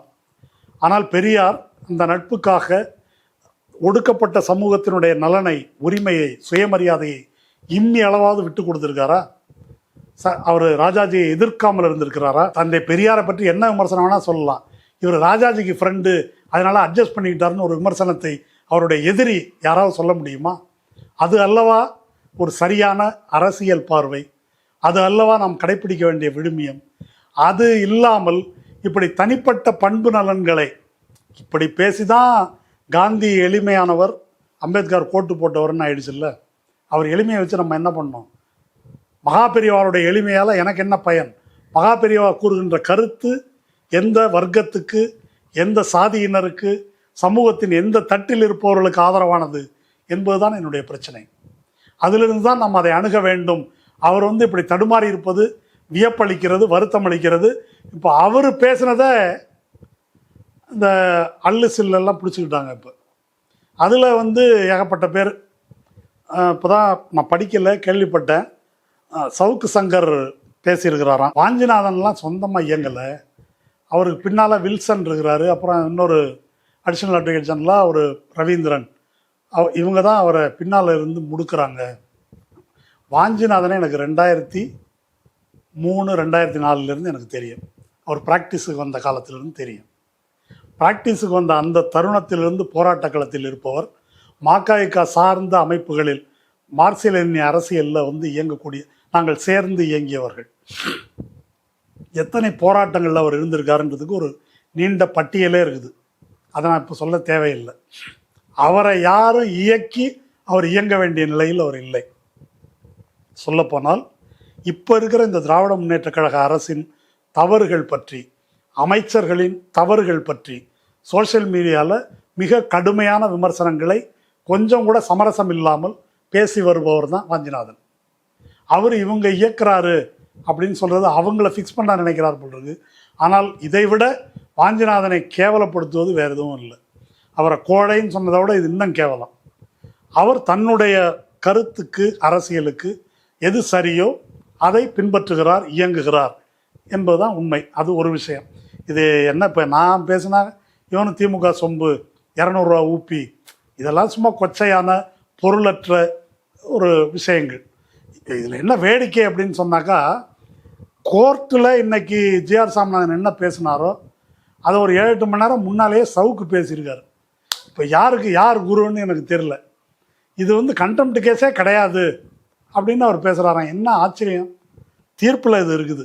அதுக்கு மேலே அந்த வாஞ்சிநாதனை கூப்பிட்டு விசாரிச்சிருக்க மாட்டாங்க. அந்த பெஞ்சு கேஸில் அவர் தாங்க கவுன்சில், அதுக்காக தான் அவரை கூப்பிட்டாங்க. ஒரு வாரம் முன்னாலேயே அவர் சேஞ்ச் ஆஃப் வக்காலத்து கொடுத்து அன்னைக்கு காஸ்ட் லிஸ்ட்லேயே அவர் பேர் வரல. இவங்க இப்படி உருட்டுறாங்க இதை. இதுக்கு மேலே மாரிதாஸ், அவர் ஒரு அர்பன் நக்சல். ராகுல் காந்தியே அர்பன் நக்சல்ன்றது உங்கள் பிஜேபியினுடைய கருத்து. யார் உங்கள் தலைவர்களே அதான் பேசுகிறாங்க, மோடி உள்ளிட்ட நபர்கள். அப்புறம் ராகுல் காந்தி அர்பன் நக்சல்னாக்கா இவர் அர்பன் நக்சல் ஸ்கொயர் கியூப் அப்படி வச்சுக்கலாம். வாஞ்சிநாதனை. அதில் என்ன, இதை சொல்கிறதுல ஒன்றும் ஆச்சரியம் இல்லை. ஆனால் அவர் சொன்ன இன்னொரு ஜோக் இருக்குது. ஸ்டெர்லைட் போராட்டத்தில் அவர் ஒரு அக்யூஸ் தான். இது எப்படி இருக்குது? ஸ்டெர்லைட் போராட்டத்தில் கொல்லப்பட வேண்டியவர், ஸ்டெர்லைட் போராட்டத்தில் மக்களுக்கு எதிராக பேசியவர்கள் 2 பேர் தான். ஒன்று பிஜேபி, இன்னொன்று சவுக்கு சங்கர். அது தமிழிசை சவுந்தரராஜன், பிஜேபி போன்றவர்கள், சவுக்கு சங்கர். அப்புறம் ரஜினிகாந்த் ஒரு முத்தை உதிர்த்திட்டு அப்புறம் ஜகா வாங்கினார் சொல்லி இதெல்லாம் ஏதோ சமூக விரோதிகள் அப்படின்னு சொல்லிட்டு அருணா ஜெகதீசன் கூப்பிட்டு விசாரித்தப்போ எனக்கு தெரியவே தெரிலன்னு சொல்லிட்டு ஜகா வாங்கி ஓடிட்டார். அருணா ஜெகதீசன் குழு முன்னால் வழக்கறிஞர் வாஞ்சிநாதன் அளித்த வாக்குமூலம் ஃபுல்லாக இருக்குது. அந்த துப்பாக்கி சூட்டில் வாஞ்சிநாதனும் வழக்கறிஞர் ஹரிராகவனும் 2 பேரும் தான் போராட்ட குழுவின் சட்ட ஆலோசகர்கள். அந்த போராட்ட குழு இன்னைக்கு வாஞ்சிநாதனுக்கு ஆதரவாக அறிக்கை விட்டுருக்குறாங்க. நேற்று முன்னாள் அவர்கள் இந்த சட்ட ஆலோசகர்கள் என்ற முறையில் இவங்க 2 பேரும் சுட்டு கொல்லப்பட்டிருக்க வேண்டியவர்கள். இது டார்கெட்டட் கில்லிங். இது வந்து ஒரு கூட்டத்தை கலைப்பதற்கான துப்பாக்கி சூடு அல்ல, திட்டமிட்டே உருவாக்கப்பட்டது, தீ வைப்பு மர்மமான நபர்களால் நடத்தப்பட்டது. அதை சிபிஐயோ உள்ளூர் போலீஸோ கண்டுபிடிக்கவில்லை. எல்லாம் அருணா ஜெகதீசன் குழு அறிக்கையில் இருக்குது. அதனால் பயங்கரவாதிகள் பூரா அவங்க தான். மாரிதாஸ் அவர்களுக்கு நான் ஒன்று சொல்லிக்கிறேன். சிபிஐ ஒரு சார்ஜ் ஷீட் போட்டிருக்கிறாங்க. அந்த சார்ஜ் ஷீட்டை தூக்கி நீதிமன்றம் மூஞ்சில் அடிச்சிருச்சு. இது என்ன சார்ஜ் ஷீட்டுன்னு. ஒரே ஒரு கீழ்நிலை போலீஸ் அதிகாரி, அப்புறம் போராட்டத்தில் ஈடுபட்ட மக்களில் 60-70 பேர் இவங்களை அக்யூஸ்டாக்கி வந்து போட்டிருக்குது. அதுலேயும் வாஞ்சிநாதன் அக்யூஸ்ட் இல்லை. பொய், ஆதாரமற்ற பொய், கண்டதை பேசுவது என்பதுதான் இவர்கள் செய்து வருவது. அந்த போராட்டத்தில் எடப்பாடி ஆட்சியின் கீழே இவர் மேலே 35 எஃப்ஐஆர், ஹரிராகவன் மேலே 70-80 எஃப்ஐஆர் போடப்பட்டது. அதையெல்லாம் உயர்நீதிமன்றம் ரத்து செய்தது. லஜபதி ராய் எழுதியிருக்கிறார், வாஞ்சிநாதனுக்கு வந்து பெயில் கொடுத்தவர் ஜேஆர் சாமிநாதன். எனக்கு உண்மையிலே வருத்தமாக இருக்குது. பெயில் கொடுத்தது பாராட்டத்தக்கது, சரிதான். ஆனால் அந்த கைதே மோசடியானதல்லவா, ஏமாற்று இல்லையா அந்த கைது? அதற்காக உயர்நீதிமன்றத்தில் கூப்பிட்டு அந்த கலெக்டரையே நேராக சம்மன் பண்ணி கண்டிக்கலையா உயர்நீதிமன்றம்? ஒரே ஒரு அஃபென்ஸ், அன்று காலை முதல் மாலை வரை நடந்த ஒரு ஊர்வலத்துக்காக 33 எஃப்ஐஆர் போட்டிருக்கிறாங்களே, இது எந்த ஊரில் நடப்பது? அதையெல்லாம் கேட்டிருக்கிறாரா? நியாயமானவராக ஜிஆர்எஸ் இருந்தால் அந்த எஃப்ஐஆரை அங்கேயே கிளாஷ் பண்ணியிருக்கணும். மாரிதாஸ் எஃப்ஐஆரை 4 நாளில் கிளாஷ் பண்ணார். கிளாஷ் பண்ணியிருக்கணும் இல்லை? பெயில் கொடுத்தாரு. எப்படி கொடுத்தாரு? தூத்துக்குடிக்குள்ளே எக்காரணம் கொண்டு நுழையக்கூடாது. அவர் என்ன கிரிமினலா? வாஞ்சிநாதன் தூத்துக்குடிக்குள் நுழையக்கூடாது என்ற நிபந்தனையின் அடிப்படையில் தான் அவர் வந்து பெயில் கொடுத்தார். அதனால் இந்த விஷயங்களை முன்னிறுத்தி பேசுவது என்பது வந்து எனக்கு வியப்பளிக்கிறது. இவங்க இதெல்லாம் பேசிட்டு இருக்கிறாங்க. இன்னும் சீமான் குரூப்பு, இன்னும் வேறு பலர் இதை பற்றி பேசுவதாக அறிந்தேன். அதனால் இனி வர இருக்கின்ற நாட்களில் இன்னும் புதிய புதிய கதைகள், உருட்டுகள் இதெல்லாம் வரலாம். இப்போ கேள்வி என்ன, இன்னொரு கேள்வி சவுக்கு சங்கர் கேட்டிருக்கிறாரு. நீங்கள் தலைமை நீதிபதிக்கு அனுப்புனது அது எப்படி கசிய விடாது? பிஜேபிக்காரங்களும் கேட்குறாங்க. இப்போ கவாய் கசிய விட்டாரா? முதல்ல ஒரு விஷயம் புரிஞ்சுக்கணும். தலைமை நீதிபதிக்கும் அத்தனை நீதிபதிகளுக்கும் இது அனுப்பப்பட்டிருக்கிறது. அவர் ரெஜிஸ்டர்ட் போஸ்டில் அனுப்பியிருக்கிறார். ஏன் அனுப்பினேன்றதையும் சொல்லியிருக்காரு. இதை டிஜிட்டலாக இமெயிலில் அனுப்பினா ஏதாவது பிரச்சனை கசியக்கூடும் என்பதனால் அப்படி அனுப்பினேன். அது அனுப்பி ஏறத்தாழ 1.5 மாதம் ஆயிடுச்சு. இப்போ அது வந்து ஒரு ராஜராஜன் என்ற குறிப்பிட்ட வழக்கறிஞர் அவர் வழியாக அவர் வந்து ஷேர் பண்ணுறாரு. இதற்கு சைபர் கிரைமில் ஒரு புகார் கொடுத்துருக்காரு, யார் செஞ்சாங்க அப்படின்றதுக்கு. இது இது அங்கேருந்து எப்படி வந்தது அப்படின்றதுக்கு நம்ம யூகிக்க முடியாது. எப்படி வந்தது என்பதை நீதிமன்றம் விசாரிக்கணும். நீதிபதி அப்படின்னா நீதிபதிகளே செய்ய வேண்டியதில்லை, அவங்களுக்கு கீழே இருக்கிற ஆட்கள் கூட செய்யலாம். இதெல்லாம் புகார்னா எல்லா நீதிபதியும் தனியாக அவங்க மட்டும்தான் படித்து பார்ப்பாங்களா? இது ஏதாவது அறிவு இருந்து பேசுகிறாங்களா? அவங்களுக்கு கீழே ஒரு செக்ரட்டேரியட், ஒரு அலுவலகம் இருக்கும். அந்த அலுவலகத்தில் கூட ஒருத்தர் செய்ய முடியும், அந்த காரியத்தை கடத்த முடியும். சங்கிகளும் சனாதனிகளும் எல்லா இடத்துலையும் தான் இருக்கிறாங்க. நீதிபதிகள்லேயே அந்த மாதிரி பார்வை கொண்டவர்கள் இல்லையா உச்சநீதிமன்றத்தில்? அதை பற்றி எத்தனை பேர் எத்தனை கட்டுரைகள் எழுதியிருக்கிறோம்? எத்தனை நீதிபதிகள் அப்படி பயாஸ்டாக இருக்கிறாங்க? இதெல்லாம் நம்ம பார்த்து தானே இருக்கிறோம். அதனால் கசிய விடுவது இது உயர்நீதிமன்ற தலைமை நீதிபதிக்கு மட்டும் அனுப்பப்படவில்லை, அத்தனை நீதிபதிகளுக்கும் அனுப்பப்பட்டிருக்கு. அப்போ அவங்களுடைய அலுவலகத்திலிருந்து அது கசிந்திருக்கலாம், வேறு எப்படியும் கசிந்திருக்கலாம். அதை விசாரிக்க வேண்டியது சைபர் கிரைம் போலீஸின் கடமை, உச்சநீதிமன்றத்தின் கடமை. அதை வந்து நீங்கள் தான் விட்டீங்க அப்படின்றது ரொம்ப எளிமையாக குற்றம் சாட்டுவதற்கான வழி. ஒருவேளை இப்படி ஒரு குற்றம் சாட்டும் நோக்கத்திற்காகவே அதை செஞ்சுருக்கலாம். இதை இப்படி ஒரு கசிய விடுறது ஒருத்தருக்கு நோக்கம்னாக்கா அதை மொட்டை கடுதாசாக செஞ்சுருப்பாங்க. ஒரு நீதிமன்றத்தில் ப்ராக்டிஸ் பண்ணக்கூடிய ஒரு வக்கீல் அந்த நீதிமன்றத்தில் இருக்கக்கூடிய ஒரு நீதிபதியை பற்றி கையெழுத்து போட்டு ஒரு புகார் அனுப்பியிருக்கிறார் என்று சொன்னால் அவர் தன்னுடைய தொழிலை பற்றி கவலைப்படாதவராக, எவ்வளவு நேர்மையானவராக, எவ்வளவு துணிவானவராக இருக்க வேண்டும் என்பதை கொஞ்சமாவது நாணய உணர்ச்சி உள்ளவர்கள் கொஞ்சம் யோசித்து பார்க்க வேண்டும். வாஞ்சிநாதன் அப்படி தொழில் சம்பாதிக்கணும் அப்படின்னு அவர் தொழில் நடத்தியவர் அல்ல. அந்த வகையில் எனக்கு தெரியும், மக்கள் உரிமை பாதுகாப்பு மையத்தின் வழக்கறிஞர்கள் உறுப்பினர்களுக்கு விதியே வைத்திருந்தோம். அவங்க சமூக விரோதிகள் அந்த மாதிரி இருக்கக்கூடியவங்களுக்கு ஆஜராக கூடாது என்பது ஒரு விதி. கேஸாக கூட என்னுடைய கிளையண்ட் இது தொழில் தர்மம் என்று கூட அந்த வழக்கில் ஆஜராகக்கூடாது என்று வைத்திருந்தோம். அதை கடைப்பிடித்தவர்கள் அந்த வழக்கறிஞர்கள் எல்லாம். அதனால் அப்படி பேசுவது என்பது ரொம்ப இழிவானது, கேவலமானது. அப்படி ஒரு ரிஸ்க் எடுத்து தான் அவர் அனுப்பியிருக்காரு. இப்போ கேள்வி என்ன அப்படின்னு சொன்னால், ஒரு உச்சநீதிமன்றத்துக்கு அனுப்புகிற புகாரே இப்படி கசியும்னாக்கா அவருடைய தொழிலுக்கு மட்டுமல்ல, அவருடைய உயிருக்கு என்ன உத்தரவாதம் இருக்கிறது? அதில் நீதிபதி சாமிநாதன் அந்த இதில் சொல்கிறாரு, அவருடைய ஆர்டரில், வியாழக்கிழமை போட்ட ஆர்டரில், ஏற்கனவே 2 ஆண்டுகள் இவர் தண்டிக்கப்பட்டவர். என்ன தண்டிக்கப்பட்டவர்? லஞ்சம் வாங்கினாரா? கொலை பண்ணாரா? ஜட்ஜுக்கிட்ட லஞ்சம் கொடுக்க பேரம் பேசினாரா? எதற்காக? தமிழ்நாட்டு வழக்கறிஞர்களுக்கு ஒரு போராட்ட மரபு இருக்குது. அந்த சிவில் லா அமெண்ட்மெண்ட் வந்தபோது அப்போ தமிழ்நாடு தான் போராடியது, இந்தியாவில் வேறு யாரும் வழக்கறிஞர் போராடல. மாலிமத் கமிட்டி சிஆர்பிசி அமெண்ட்மெண்ட்டு அது வந்தபோது தமிழ்நாட்டு வழக்கறிஞர்கள் தான் போராடினாங்க. ஈழ பிரச்சனைக்காக தமிழ்நாட்டு வழக்கறிஞர்கள் தான் போராடினாங்க. அப்புறம் நீதிமன்றத்தில் நம்ம கவுல் இங்கே தலைமை நீதிபதியாக இருந்தபோது வழக்கறிஞர்களுக்கு வாய்ப்பூட்டு போடுகின்ற, வழக்கறிஞர்களை அடிமையாக நடத்துகின்ற விதிமுறைகள் ஒன்று அறிவித்த போது அதற்கு எதிராக மிக கடுமையாக போராடியவர்கள் இங்கே உள்ள நீதிபதிகள். மதுரையில் வெளிப்படையாக இன்னென்ன நீதிபதிகள் லஞ்சம் வாங்குகிறார்கள் என்று ஆயிரக்கணக்கான வழக்கறிஞர்கள் ஊர்வலம் போயிருக்கிறார்கள். இதெல்லாம் தமிழ்நாட்டு வழக்கறிஞர்கள் செஞ்சது. இத்தகைய போராட்டங்களில் ஈடுபட்ட காரணத்தினால்தான் வாஞ்சிநாதன் மட்டுமல்ல, பல வழக்கறிஞர்கள் டீபார் பண்ணப்பட்டாங்க. எப்படி டீபார் பண்ணப்பட்டாங்க? ஏன் டீபார் பண்ணப்பட்டாங்க?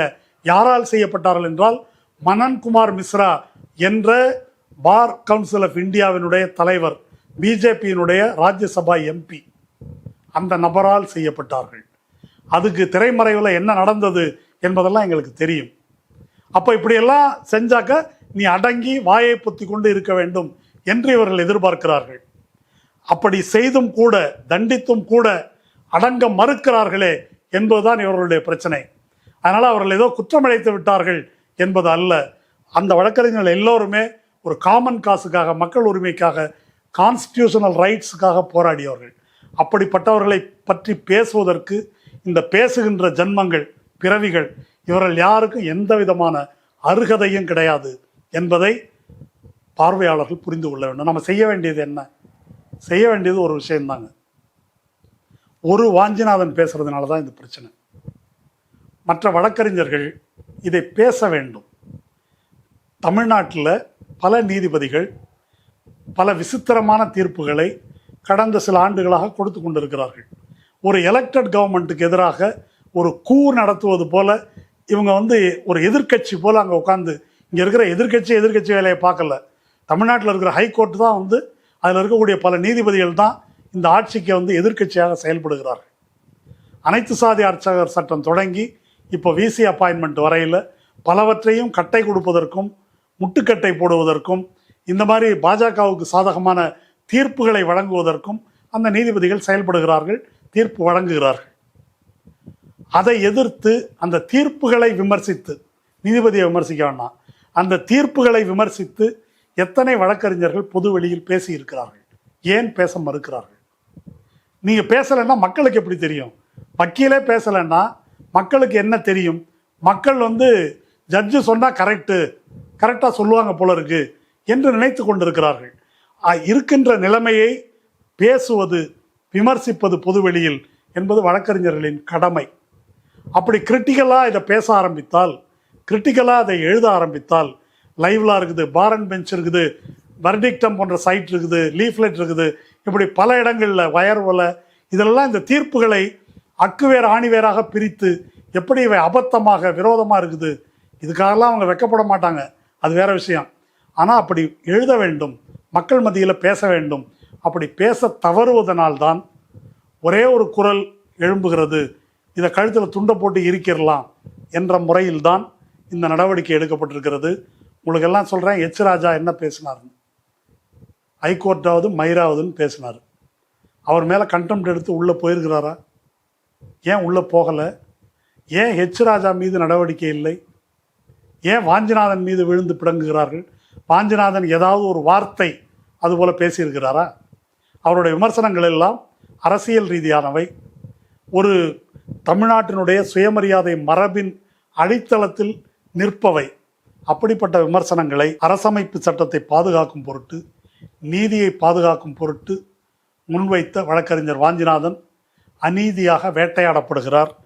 நீதிபதி என்ற தனது அதிகாரத்தை பயன்படுத்தி நீதிபதி ஜி.ஆர். சாமிநாதன் இந்த காரியங்களை எல்லாம் செய்கிறாரு.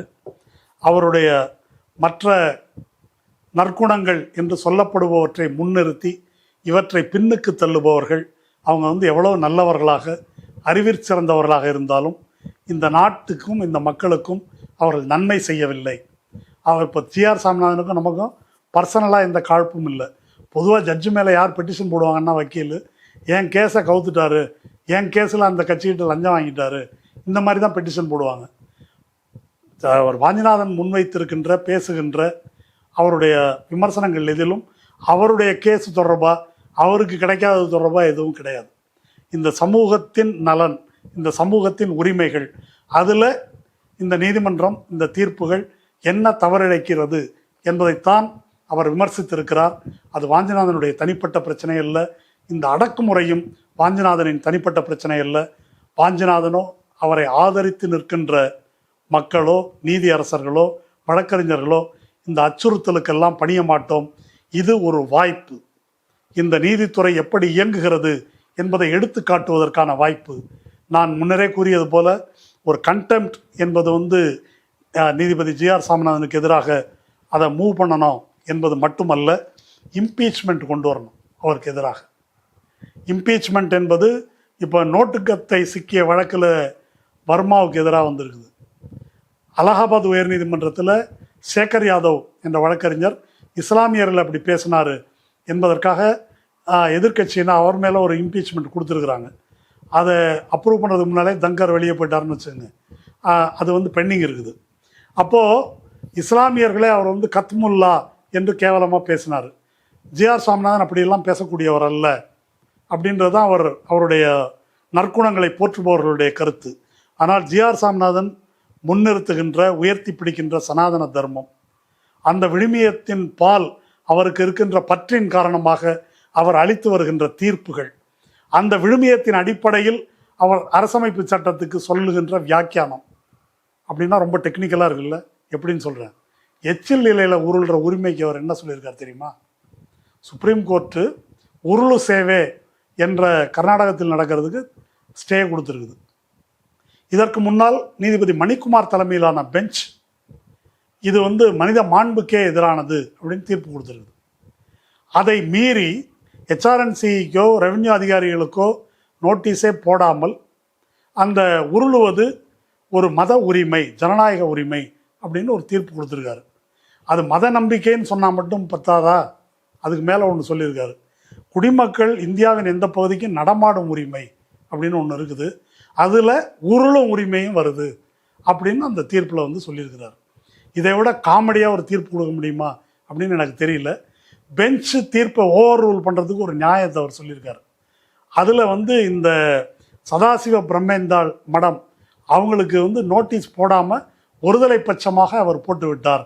அதனால் அது இயற்கை நீதிக்கு எதிரானது, அதனால் நான் இதை போடுறேன்னு சொல்லிட்டு இதுலேயும் அவர் ஒருதலை பட்சமாக நாளைக்கு நிகழ்ச்சின்னா இன்னைக்கு அந்த ஆர்டரை பாஸ் பண்ணியிருக்கிறார். இது ஒரு சான்று, ஒரு பானை சோறுக்கு ஒரு சோறு. அதனால் இந்த முறைகளை கையாள்வது, லஞ்சம் வாங்குவதை விடவும் இஸ்லாமியர்களை ஒரு சில சந்தர்ப்பங்களில் கொச்சையாக பேசுவதை விடவும் இவை ஆபத்தானவை.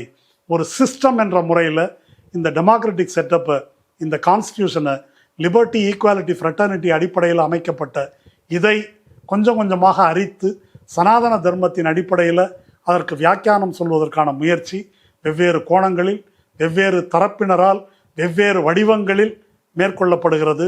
அதில் ஒன்றுதான் நீதியரசர் ஜி.ஆர். சாமிநாதன் அவர்கள் நீதிபதி என்ற பதவியில் அமர்ந்து கொண்டு செய்கின்ற நடவடிக்கைகள், வழங்குகின்ற தீர்ப்புகள் என்ற முறையில் இது இம்பீச்மெண்ட்டுக்கு உரியது. இம்பீச்மெண்ட்டில் வெற்றி பெற முடியாது என்பது எனக்கும் தெரியும். ஆனால் அது ஒரு விவாத பொருளாக வேண்டும். அவர் என்ன தீர்ப்பெல்லாம் சொன்னார், என்னெல்லாம் செஞ்சார் அப்படின்றது தேசிய அளவில் அது விவாதத்துக்கு உட்படுத்தப்பட வேண்டும். அப்படி உட்படுத்தப்படும் போது தான் மக்கள் மத்தியில் விழிப்புணர்வு ஏற்படும். அதன் பொருட்டாவது இந்தியா கூட்டணி கட்சிகளும் திராவிட முன்னேற்றக் கழகமும் இந்த இம்பீச்மெண்ட் மோஷனை கொண்டு வர வேண்டும் என்று கேட்டுக்கொள்கிறேன். இது வாஞ்சிநாதனை சொன்னதற்கு பழிவாங்குவதற்காக அல்ல.